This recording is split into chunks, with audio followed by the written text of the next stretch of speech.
जय साईराम। जय गुरुदेव दत्ता। गुरुर् ब्रह्मा गुरुर् विष्णु गुरुर्देवो महेश्वरः। गुरु साक्षात् परब्रह्म तस्मै श्री गुरुवे नमः। श्री दत्तात्रेय சரித்திரம் அத்தியாயம் 1.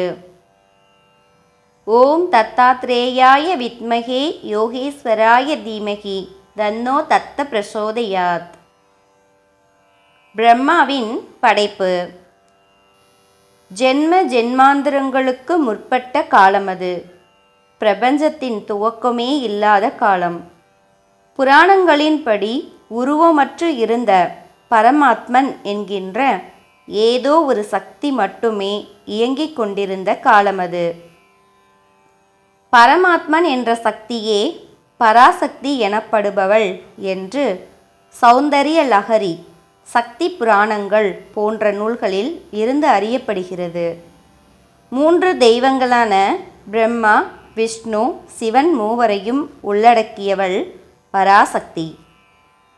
ஒருமுறை பரமாத்மன் என்ற அந்த உருவமற்ற சக்தி 14 உலகையும் படைக்க எண்ணி அதற்கு தேவையானவர்களான பிரம்மா, விஷ்ணு மற்றும் மகேஸ்வரனை முதலில் படைத்தாள்.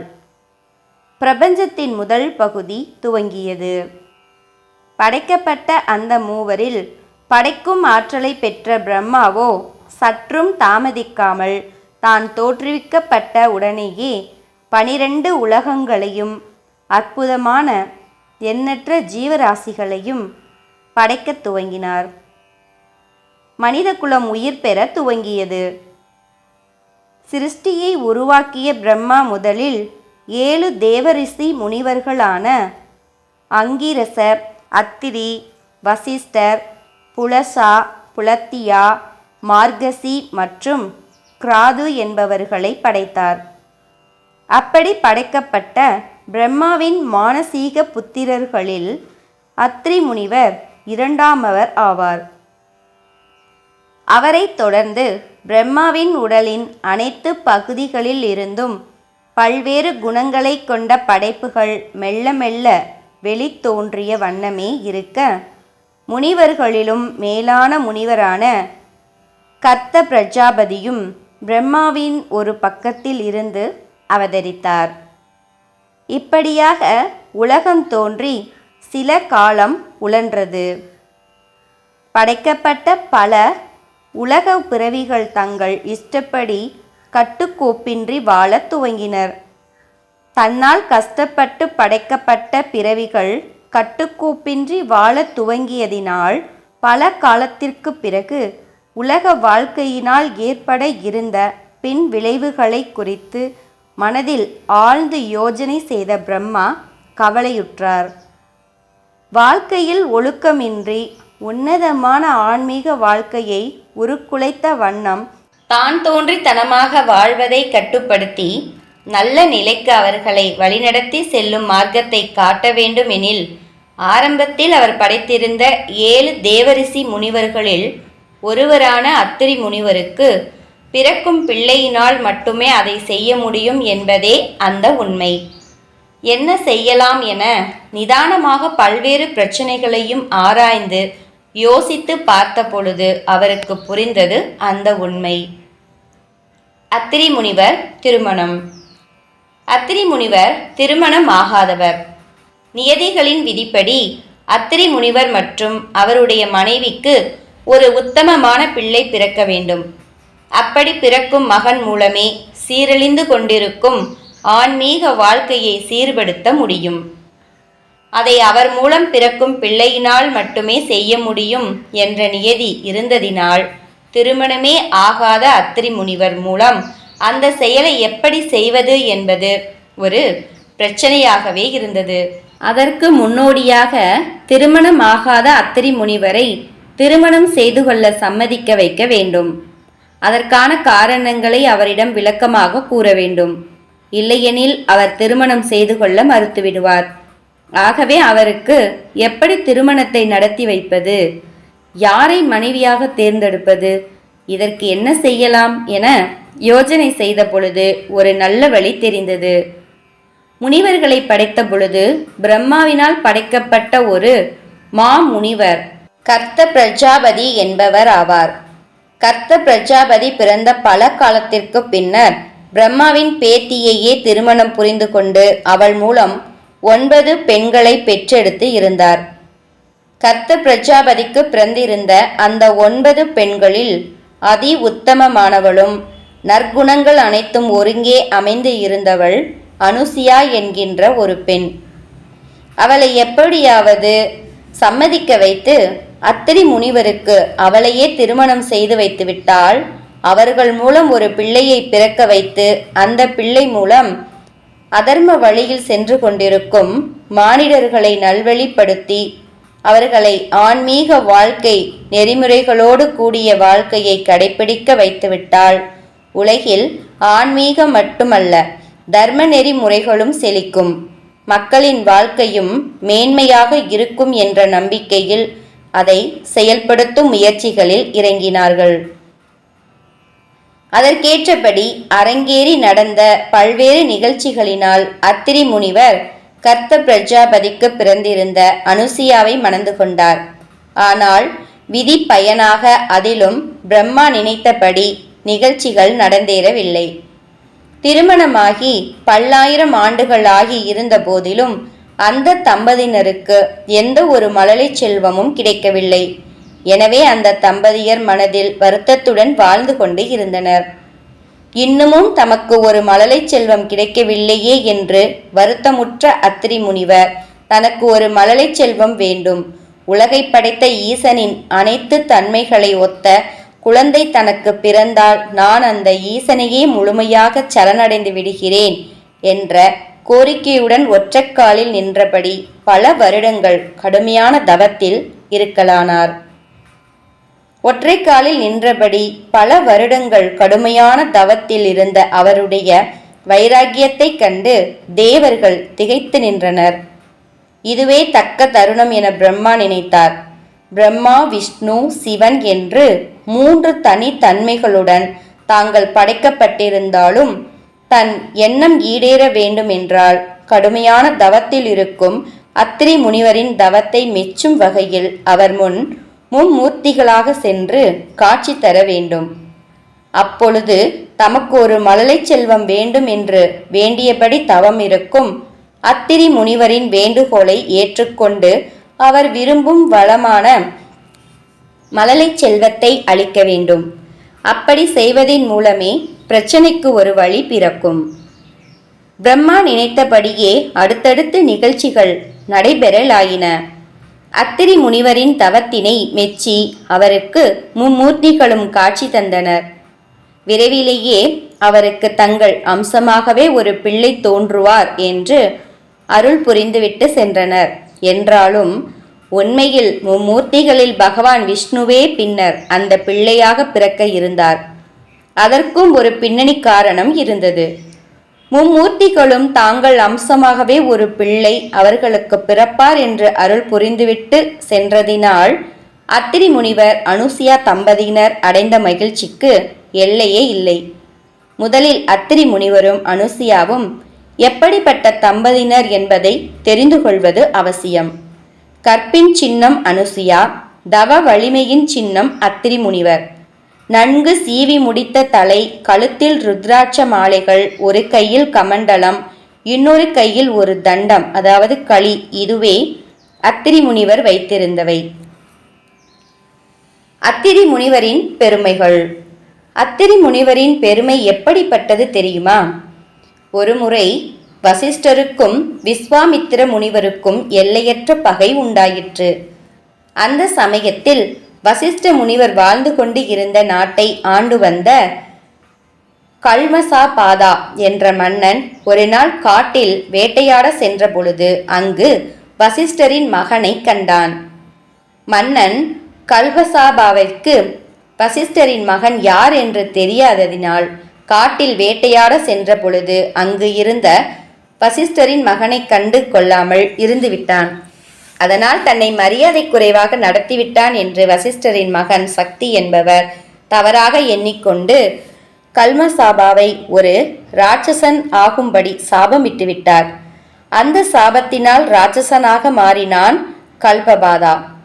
ராட்சசனாக மாறிய கல்மபாதாவோ தெரியாமல் செய்த தன் தவறுக்கு இப்படி ஒரு தண்டனையை வசிஷ்டரின் மகன் சக்தி தந்துவிட்டாரே என மனம் புழுங்கி போய் அதற்கு வஞ்சம் தீர்த்து கொள்ள எண்ணினான். வசிஷ்டரின் பரம எதிரி போல செயல்பட்டு கொண்டிருந்த விஸ்வாமித்திர முனிவரிடம் சென்று தனக்கு உதவுமாறு வேண்டி நின்றான்.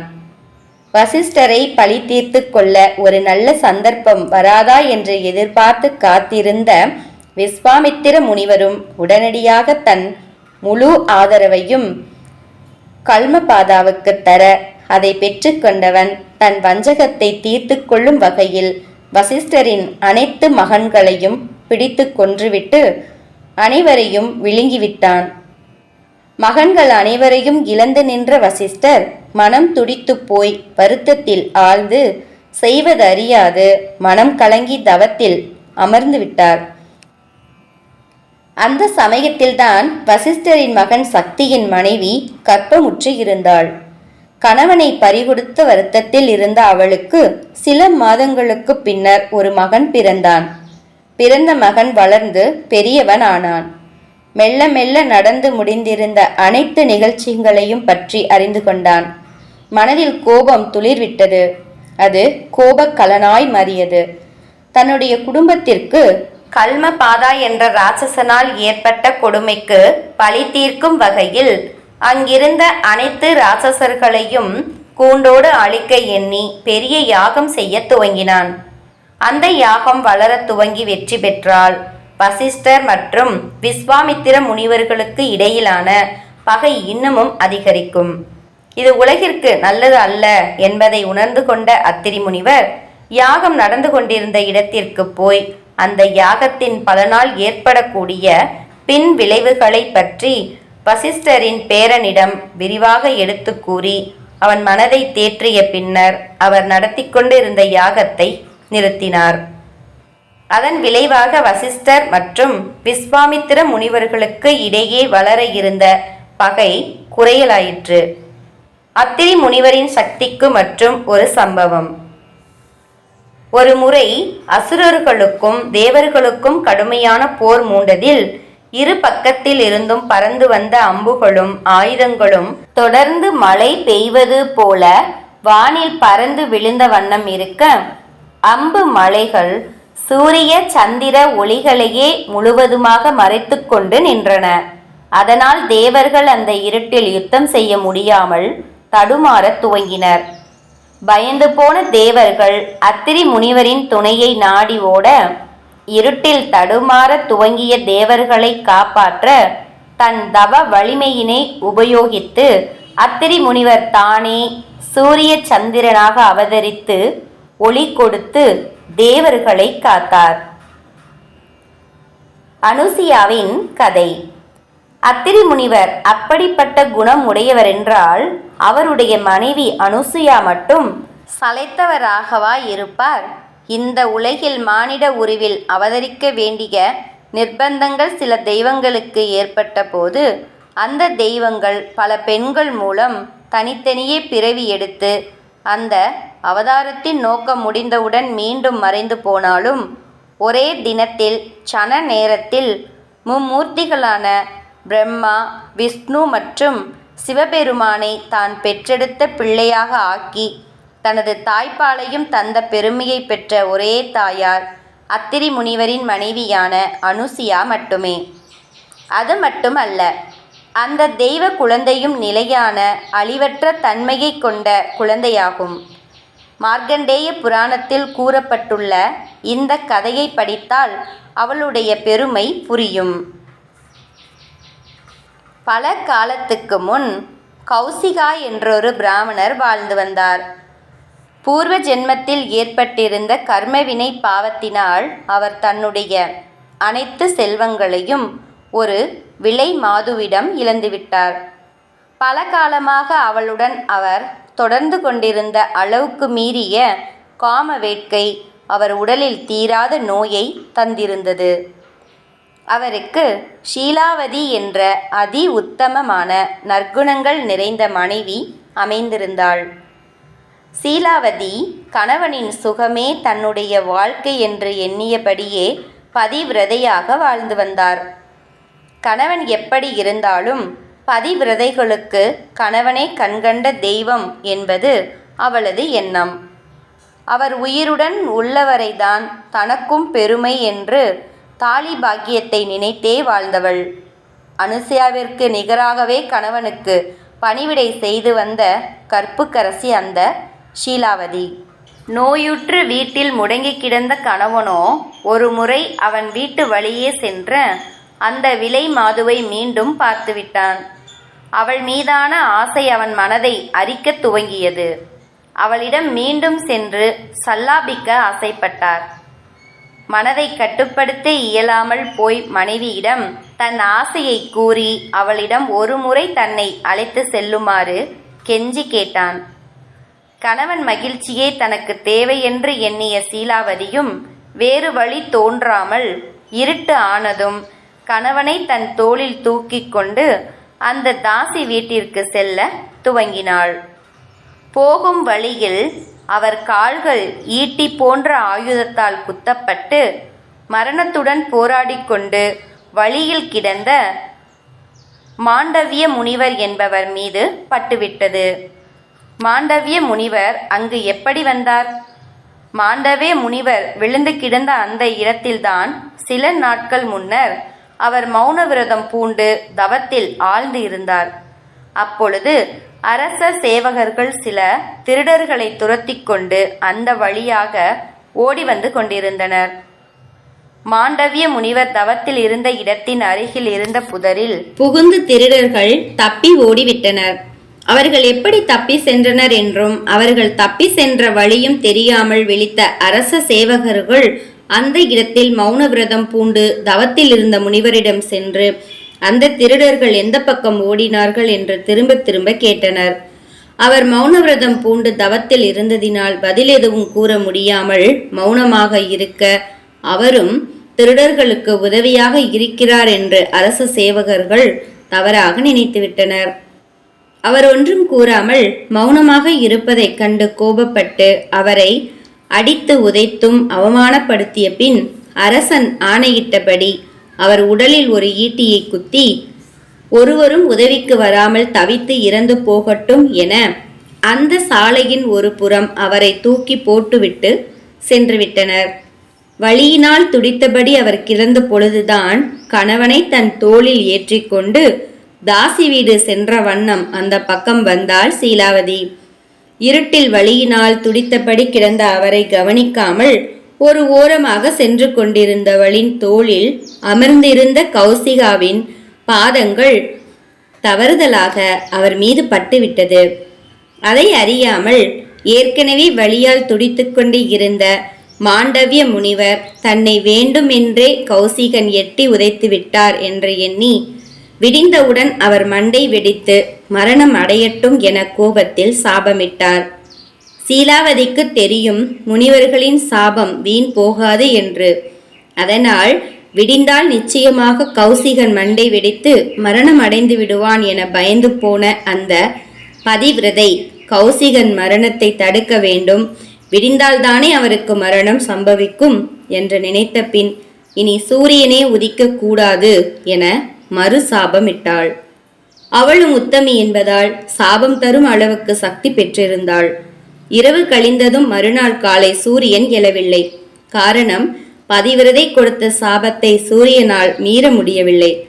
சூரியன் உதிக்காமல் இருக்க துவங்க உலகத்தில் இருந்த அத்தனை ஜீவராசிகளும் பாதிக்கப்பட்டனர். 10 நாட்கள் கழிந்தன. சூரிய ஒளியின்றி உயிரினங்கள் மெல்ல மெல்ல அழிய துவங்கின. என்ன செய்வது என்று எவருக்கும் தெரியவில்லை.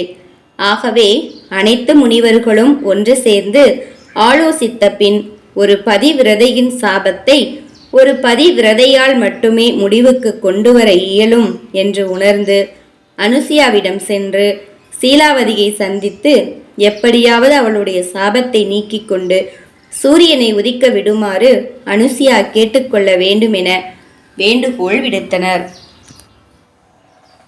அனைவரின் வேண்டுகோளுக்கும் இணங்க அனுசுயாவும் சீலாவதியிடம் சென்று நிலைமையை பக்குவமாக எடுத்து கூறிவிட்டு அவள் கொடுத்த சாபத்தை திரும்ப பெறுமாறு அவளிடம் வேண்டிக் கொண்டாள். சூரியனும் உதித்தது. உலகம் அழிவில் இருந்து காப்பாற்றப்பட்டது.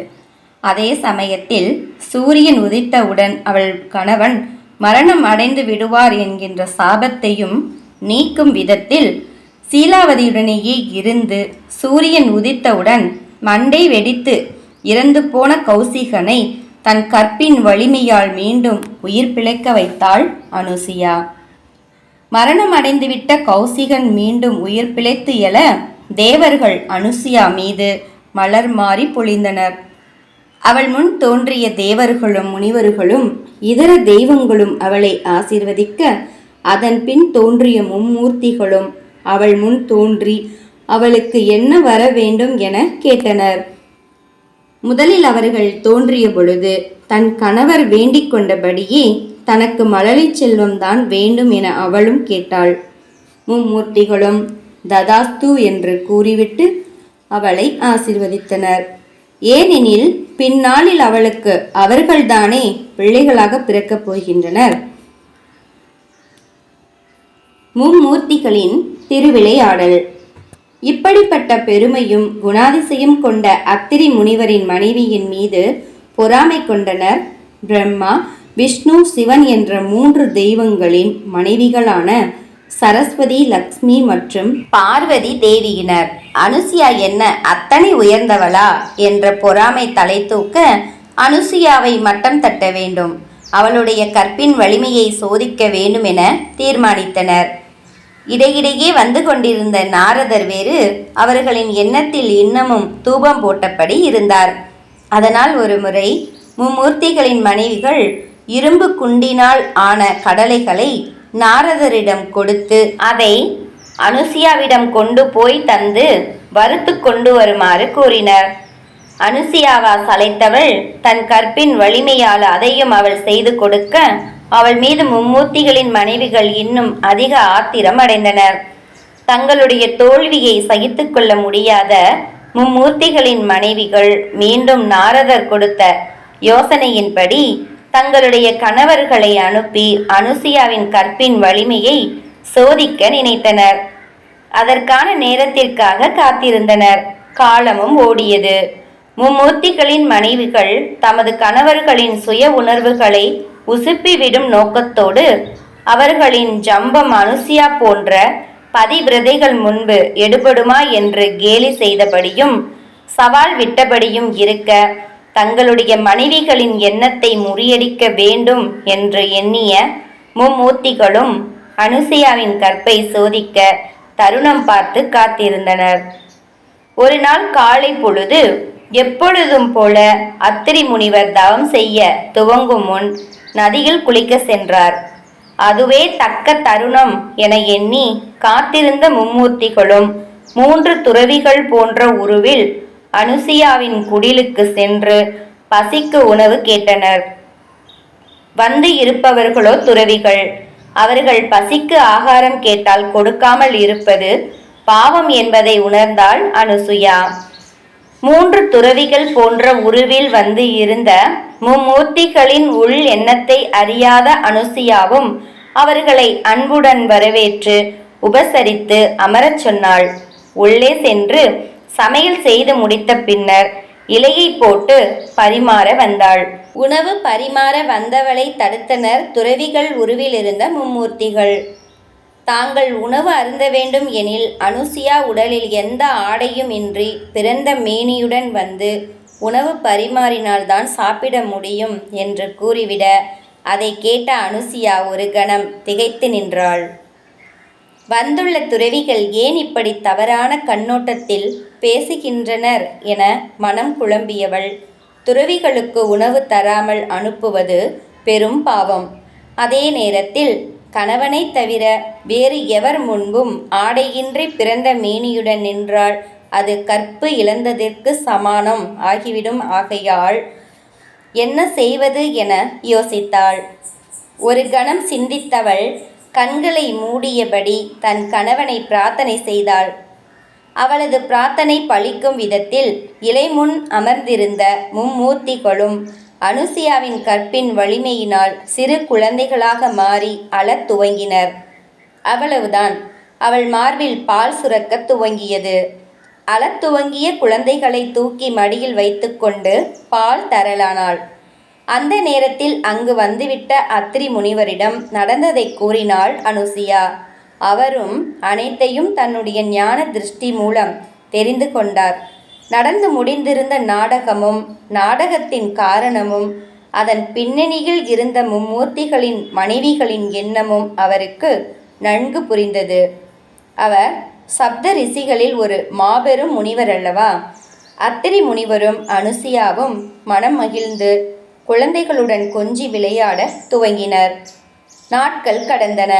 அனுசியாவை சோதிக்க சென்ற தங்களுடைய கணவர்கள் திரும்பி வராததைக் கண்ட மும்மூர்த்திகளின் மனைவிகள் கலக்கம் அடைந்து நாரதரிடம் அவர்களை பற்றி விசாரித்து வருமாறு கூறினர். அவரும் அத்திரி முனிவரின் ஆசிரமத்தை சென்றடைந்தார். அங்கே சென்று நடந்த விவரங்களை முழுவதும் அறிந்து கொண்ட நாரதர் ஓடி சென்று மும்மூர்த்திகளின் மனைவிகளிடம் அவர்களுடைய கணவர்கள் அனுசியாவின் சிறு குழந்தைகளாக மாறி இருப்பதை பற்றி கூறினார். தங்களுடைய கணவர்கள் குழந்தைகளாகி விட்டதை கேள்விப்பட்டு திகைத்து போய் அனுசியாவிடம் ஓடி வந்தனர். சரஸ்வதி, லக்ஷ்மி மற்றும் பார்வதி மூவரும் நடந்துவிட்ட தவறுக்கெல்லாம் தாங்களே காரணம் என்பதை விளக்கி கூறி தங்களுடைய கணவர்களை மீண்டும் பழைய உருவில் தங்களுக்கு திரும்ப கொடுக்குமாறு அவளிடம் வேண்டினர். மனைவிகளின் முட்டாள்தனத்தினால் குழந்தைகளாய் இருந்த அவர்களுடைய கணவர்களான மும்மூர்த்திகளை எண்ணி பரிதாபப்பட்டாள் அனுசியா. சரஸ்வதி, லக்ஷ்மி மற்றும் பார்வதி மூவரின் வேண்டுகோளுக்கு செவிசாய்த்து மீண்டும் அவர்கள் பழைய உருவை பெற்று அவர்களுடைய மனைவிகளுடன் ஒன்று சேர்ந்தும் விதத்தில் குழந்தைகளாக மாறி இருந்தவர்களை தன் தவ வலிமையால் பழைய உருவத்திற்கு மாற்றினார் அனுசியா. அவர் செயலைக் கண்டு மகிழ்ந்த மும்மூர்த்திகளும் ஒருங்கிணைந்து ஸ்ரீ தத்தாத்ரேயராக காட்சி தந்த பின் மழலை செல்வமற்ற அவர்களுக்கு தாங்களே மகன்களாக பிறப்பதாக மீண்டும் வரம் கொடுத்துவிட்டு மறைந்தனர். தத்தாத்ரேயர் பிறப்பு. காலம் ஓடிற்று. கர்ப்பமுற்ற அனுசியாவிற்கு மும்மூர்த்திகளும் 3 புதல்வர்களாக பிறந்தனர்.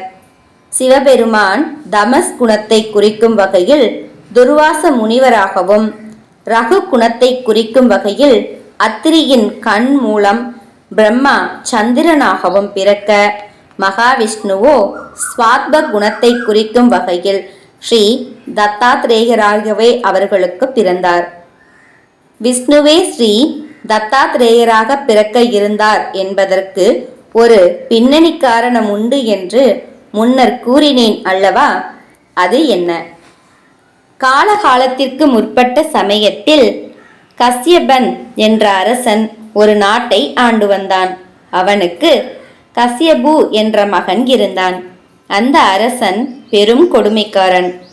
ஒருமுறை அசுரர்களுக்கும் தேவர்களுக்கும் கடுமையான போர் மூண்ட பொழுது கஸ்யபு இறந்துவிட்டான். அந்த யுத்தம் பல ஆண்டுகள் பல்வேறு அசுர மன்னர்களால் தொடர்ந்து நடத்தப்பட்டது. அந்த யுத்தத்தில் தேவர்கள் சார்பாக இந்திரனும் கலந்து கொண்டிருந்தான். இந்திரனிடம் மீண்டும் மீண்டும் தோற்று போய் ஓடிக்கொண்டு இருந்த அசுரர்களுக்கு உதவுவதற்காக அசுரர்களின் குருவான சுக்ரா என்ற முனிவர் இமயமலைக்கு சென்று சிவபெருமானை நோக்கி தவம் இருக்கலானார். அவர் தவத்தில் இருந்தபோது அசுரர்களை பாதுகாக்கும் பொறுப்பு சுக்ராச்சாரியாரின் தாயாருக்கு வந்துவிட்டது. யுத்தத்தில் தோல்வியை தழுவிக்கொண்டிருந்த அசுரர்கள் தேவர்களிடம் இருந்து தம்மை பாதுகாத்து கொள்ள சுக்ராச்சாரியாரின் தாயிடம் ஓடி சென்றார்கள். சுக்ராச்சாரியாரின் தாயாரும் தம்மிடம் அடைக்கலம் நாடி வந்த அசுரர்களுக்கு பாதுகாப்பு தந்தாள். அதை தெரிந்து கொண்டு அவர்களை தாக்க அங்கு வந்த தேவர்கள் அசுரர்களை தாக்க துவங்க, அவர்களிடம் இருந்து அசுரர்களை பாதுகாக்க அவளது தவ வலிமையினால் அவளுக்கு கிடைத்து இருந்த இந்திரனால் கூட ஊடுருவ முடியாத, கண்ணுக்கு தெரியாத பாதுகாப்பு கவசத்தை அரண் போல அசுரர்கள் முன் சுக்ராச்சாரியாரின் மனைவி வைத்துவிட்டு அனைத்து தேவர்களையும் ஆழ்ந்த உறக்கத்தில் ஆழ்த்தினாள்.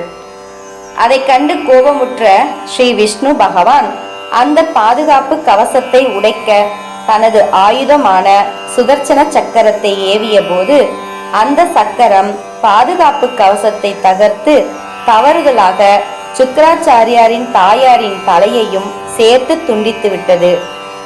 இப்படியாக சுக்கராச்சாரியாரின் தாயார் மரணம் அடைந்துவிட அதை நேரிலே பார்த்துவிட்ட பிருகு முனிவர் கோபமுற்றார். என்ன இருந்தாலும் ஒரு பெண், அதுவும் ஒரு முனிவரின் தாயான ஒரு வலிமையற்ற பெண் மரணமடைய ஸ்ரீ விஷ்ணுவே காரணமாகி விட்டதை ஏற்றுக்கொள்ள முடியாமல் ஸ்ரீ விஷ்ணு பல்வேறு தாய்மார்களின் கருவில் சென்று வளர்ந்து அவர்களின் மகன்களாக பல்வேறு பிறவிகளில் பிறக்க வேண்டும் என சாபமிட்டார். அதனால்தான் விஷ்ணு இந்த ஜென்மத்தில் ஸ்ரீ தத்தாத்ரேயர் என்ற உருவில் அத்ரி முனிவரின் மகனாக பிறக்கும்படி ஆயிற்று. அனுசியா அத்ரி முனிவர் தம்பதிகளுக்கு 3 தலைகளுடன் மும்மூர்த்திகளின் அம்சமாக பிறந்த பிள்ளை தத்தாத்ரேயரோ சாமானிய பிள்ளையாக வளரவில்லை. அவர் போக்கே விசித்திரமாக இருந்தது. அதிகம் எவருடனும் பழகுவதில்லை. ஸ்ரீ தத்தாத்ரேயரின் வாழ்க்கை. வயது ஆக ஆக தத்தாத்ரேயரின் போக்கில் பல்வேறு மாறுதல்கள் தோன்றின. அவை எதுவுமே உண்மையல்ல, வெளி தோற்றமே அவை என்பது எவருக்கும் தெரியாது. அடிக்கடி வீட்டை விட்டு வெளியேறி சென்று பல இடங்களிலும் சுற்றுவார். ஆனால் ஸ்ரீ தத்தாத்ரேயர் மாபெரும் யோக புருஷர், மகா ஞானி, வேதங்கள் அவருக்கு அத்துப்படி என்ற நிலையில் இருந்தார் என்பதை வெளியில் காட்டிக்கொள்ளவில்லை. உலக நன்மையை கருதியே அவர் ஒரு அவதூதராக பிறந்திருந்தார். அதனால்தான் அவரை புரிந்து கொண்டவர்கள் மட்டும் அவரிடம் சிஷ்யர்களாக சேர்ந்தனர். வந்தவர் அனைவரையும் உடனடியாக அவர் சிஷ்யனாக ஏற்றுக்கொண்டதில்லை. பாலிய லீலைகளாக அவர் செய்து காட்டிய யோக சாதனைகள் 1000 ஆண்டுகளாக தவத்தில் இருந்த ரிஷி முனிவர்களினால் நினைத்து கூட பார்க்க முடியாதது. ஒழுங்கற்ற வாழ்க்கையை மேற்கொண்டவர் போல வெளியில் தோற்றமளித்தார். ஆனால் அவர் சாமானியர் அல்ல. அதனால்தான் அவரிடம் சிஷ்யர்களாக ரிஷி முனிவர்கள் நாடி வந்தபோது வேண்டுமென்றே ஆடைகள் களைந்த நிலையில் இறைச்சியை கடித்தபடி கள் குடித்த வண்ணம் பல பெண்களுடன் சல்லாபம் செய்தபடி அவர்கள் முன் காட்சியளிப்பார் மனித உருவில் யோக புருஷனாக இருந்த ஸ்ரீ தத்தாத்ரேயர். வந்தவர்கள் அனைவரும் அதை ரசித்ததில்லை. என்ன கேடு கெட்ட மனிதன் இவன் என்று அவரை புரிந்து கொள்ளாமல் வெறுத்து ஓடியவர்களும் உண்டு. இல்லை இல்லை, அவர் ஆடுவது நாடகமே, நம்மை சோதிக்கின்றார் என கைகூப்பி வணங்கி நின்று அவரை கெட்டியாக மனதில் பிடித்தபடி ஓடாமல் நின்று அவருடைய சிஷ்யனானவர்களும் உண்டு. பரபிரம்மமான ஸ்ரீ தத்தாத்ரேயருக்கு மற்றவர்களை எல்லாம் அப்படி சோதனை செய்வதில் அலாதியான இன்பம் உண்டு. ஸ்ரீ தத்தாத்ரேயர் எதிலும் பற்றின்றி ஏகாந்தமாக அலைவார். அவர் மனது எந்த விதத்திலும் களங்கம் அடைந்தது இல்லை. ஜடத்தன்மையுடன் வெளியில் தெரியும் உடலுக்கும் உள்ளிருக்கும் புனிதமான ஆத்மாவிற்கும் எந்த விதமான சம்பந்தமும் இல்லை என்பவர். அவர் எந்த நேரத்தில் எங்கு போவார், எங்கு இருப்பார் என எவருக்குமே தெரியாது. புரியாத புதிரவர். ஒருமுறை பார்த்தாலோ பிச்சைக்காரனை போல தோற்றம் தந்தபடி அரைகுறை ஆடைகள் அணிந்தபடி அங்கும் இங்கும் அலைந்தபடி திரிவார். 4 நாய்கள் பின்தொடர பசுமாடு முன் நின்றிருக்க காட்சியும் தருவார் அவர். இன்னொரு சமயத்திலோ ஏரிகள், குளங்களில் முதலியவற்றில் மூழ்கி நின்றும் சுடுகாடுகளில் உருண்டு பிறண்டபடி கிடந்து நாட்கணக்கில் ஏகாந்தத்தை அனுபவித்தபடி இருப்பார். ஏரிகளில் சென்று அதன் உள்ளே மூழ்கி கிடந்தபடி பல மணி நேரம் இருப்பது சர்வசாதாரணம். இப்படியாக அவருடைய வாழ்க்கை நிலை பலகாலம் கழிந்தது. மும்மூர்த்திகளை ஒன்றடக்கிய மகத்தான அவதாரமே என்றாலும் மானிட வடிவில் அவதரித்து விட்டதினால் மாபெரும் அவதூதராகவே வாழ்ந்து கொண்டு இருந்தார். பல்வேறு இடங்களுக்கும் சென்று அலைந்த வண்ணம் இருந்தாலும் அவருக்கு பிடித்த இடம் நெல்லி மரத்தின் அடியில் அமர்ந்திருப்பதே. உடல் முழுவதும் சுடுகாட்டு சாம்பலை விபூதியை பூசிக்கொண்டும் புலித்தோலை உடை போல அணிந்து கொண்டும் இருப்பார். அமைதியான ஆனால் ஜொலிக்கும் முகத்தை கொண்ட உருவம் கொண்டவர் அவர். ஸ்ரீ தத்தாத்ரேயர் சின்னங்களின் சிறப்புகள். ஸ்ரீ தத்தாத்ரேயர் தன்னுடன் எப்பொழுதும் வைத்திருக்கும் சில பொருட்களின் சிறப்பினை பற்றி எப்படி கூறுவது? கேட்ட அனைத்தையும் தந்தபடி உலகையும் தர்மத்தையும் காப்பதை குறிக்கும் வகையிலான காமதேனு என்ற பசு. ஆன்மீக வேத நூல்களான 4 வேதங்களும் என் கீழ் படிந்து இருப்பவையே என்பதை குறிக்கும் வகையில் அவர் காலடியில் 4 நாய்கள்.